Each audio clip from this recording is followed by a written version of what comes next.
Bruno Catéchumène, Semaine Sainte 2020. Préparation. Je n'ai évidemment pas vécu ma Semaine Sainte comme elle était prévue. Les semaines précédentes, les scrutins, initialement programmés, n'ont pas eu lieu. Après la journée de l'appel décisif, il me semblait vraiment essentiel de vivre ces étapes au sein de l'Église avec le prêtre, ma marraine, mon parrain et les paroissiens. Les messes m'ont énormément manqué. Le diocèse a donné une marche à suivre pour vivre le scrutin pendant le confinement. J'ai fait de mon mieux, mais je ne m'attendais tellement à vivre ces moments, étant seul. L'émotion et un je ne sais quoi n'étaient pas au rendez-vous. Plus la semaine sainte se rapprochait, plus je ressassais que mon baptême n'aurait pas lieu. Et tout ce que l'on avait envisagé et préparé avec ma compagne tombait à l'eau. Au-delà de cela, c'était comme si on me retirait ma rencontre avec notre Seigneur. J'étais tellement désireux de vivre ce premier sacrement. Quelle frustration quand tout s'est arrêté. Le dimanche des Rameaux m'a inspiré pour écrire un petit texte, comme pour m'adresser à Jésus, lui dire quelques mots, comme pour lui demander pardon, car je ne serai pas là samedi prochain. Cette soirée qui devait faire de moi un homme nouveau s'est transformée en messe sur écran plat, très très plat. Je pensais à tous ces catéchumènes qui seraient absents dans toutes les églises de France.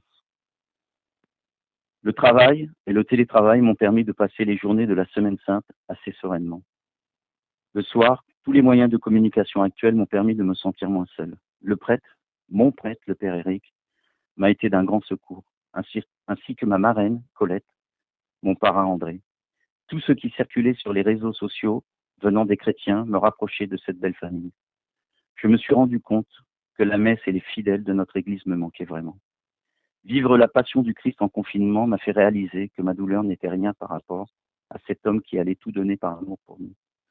De cette douleur est née une espérance, une envie grandissante pour vivre et cheminer vers ce magnifique sacrement avec et dans l'amour de notre Seigneur. C'est le samedi soir, soir du baptême annulé, que le vide de la frustration s'est fait le plus ressentir. J'étais en manque de Jésus. Le Père Éric m'a appelé, cela m'a mis du baume au cœur.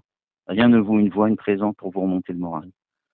Le dimanche, un appel de Monseigneur Souchu m'a permis de me remettre en cheminement vers mon baptême, le cœur léger et confiant. À aucun moment, je n'ai mis ma foi en doute et je crois même qu'elle s'est renforcée. Bien sûr, pendant toute cette période de confinement, je prie pour les personnes de toutes les nations. Je pense à toutes les familles dans la souffrance, les vies qui prennent fin. Je reste en lien avec mes proches et mes amis.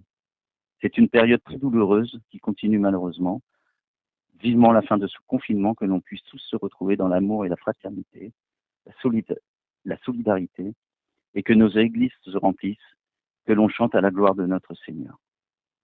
Aujourd'hui, le confinement qui se poursuit me fait davantage prendre conscience du manque des rencontres avec les personnes, du manque de la messe. Petit à petit, je m'éloigne des écrans, comme par saturation, et je me contente de la lecture, la Bible, un peu de théologie. Un besoin de connaître l'Église, son histoire, les moments difficiles qu'elle a traversés au cours des siècles. Au final, je me rassure et me dis que le baptême viendra quoi qu'il arrive, avec un sentiment que les cieux protègent les catéchumènes, que la prière devient essentielle, nécessaire pour la communion de tous les chrétiens, pour le salut de l'humanité. C'est un sentiment plus fort que je ressens, celui que la prière me rapproche du Seigneur et des personnes. Dans l'attente de la fin de cette situation inédite, je reste confiant, mon regard et mes pensées tournés vers celui qui m'a appelé et auquel je crois, que j'aime.